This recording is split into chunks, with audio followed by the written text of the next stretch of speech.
En el movimiento del 2 de abril de 1944 tomaron parte muchísimas mujeres. Hubo varias de ellas intelectuales, gente dedicada a la poesía, al periodismo, sobre todo a la promoción cultural también. Una fue la migueleña María Lousel, ahora completamente olvidada en nuestro país. Desgraciadamente no se le ha dado la importancia a su obra, está dispersa prácticamente en muchos periódicos y revistas de la época.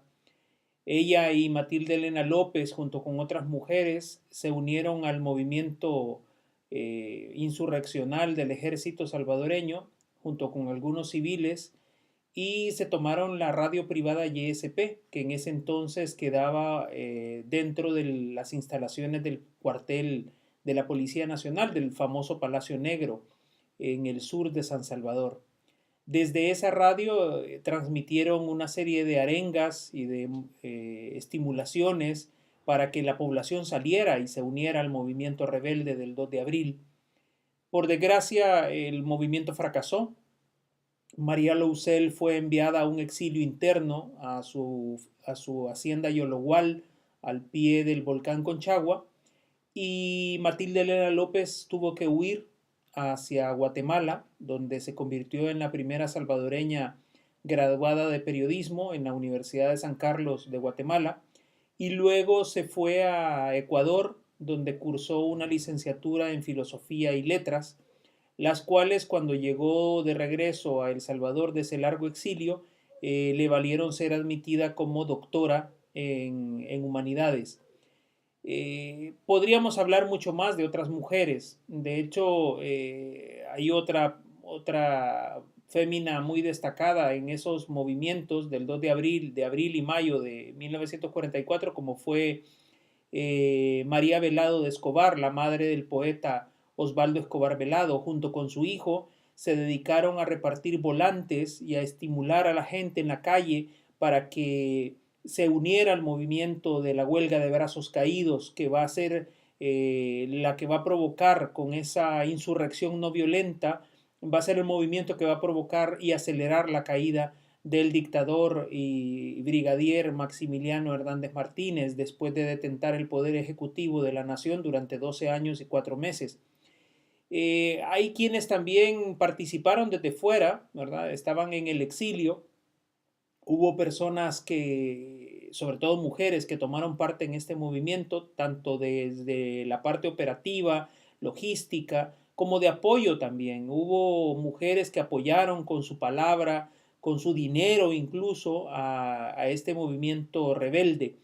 Y posteriormente a la insurrección no violenta originada en el pensamiento de Mahatma Gandhi, de no enfrentarse al poder militar, sino simplemente salir a las calles, a las plazas, a los parques y prácticamente no hacer nada. O sea, es una huelga de brazos caídos la que iba a provocar que por primera vez en América Latina un dictador saliera a la calle. Es muy curioso, por ejemplo, que el 2 de abril de 2019 también un movimiento no violento de un mes de duración haya causado la caída del dictador en Argelia, después de 20 años en el poder. Es sumamente llamativo eso, las coincidencias de la historia son sumamente llamativas en ese caso. No tiene nada que ver una cosa con la otra, pero es llamativo que ese tipo de cosas ocurran. La insurrección no violenta, insisto, motivada por la lucha y sobre todo por el pensamiento del Mahatma Gandhi de la India, va a ser lo que va a provocar la salida finalmente, después de 12 años y 4 meses en el poder, del dictador. Frente a eso, mientras está en el exilio, la escritora Claudia Lars, Margarita del Carmen Brannon Vega, originaria de Armenia, en el departamento de Sonsonate. Ella se encuentra en el exilio en Ciudad de México, donde se dedica a coser bonetes para las logias masónicas de Estados Unidos y a traducir los cómics o paquines de Disney a la lengua castellana. Es lo que hace para sobrevivir en ese exilio, porque su hermano, el doctor Maximiliano Patricio Brannon, ha caído en desgracia ante el dictador y por tanto toda su familia corre peligro en esa época. Entonces se han marchado al exilio y desde ese exilio Claudia Lars se une a las mujeres y los hombres del movimiento del 2 de abril de 1944 y les redacta varios poemas que ella engloba y que agrupa bajo un título común de romances de la sangre caída. Se los entrega por vía postal a los redactores del periódico Opinión Estudiantil de la Asociación General de Estudiantes Universitarios, AGEUS, la poderosa organización de la única universidad que existía en el territorio salvadoreño desde 1841, y por tanto ella le entrega esos poemas para que vean la luz pública en esas fechas de abril y mayo de 1944.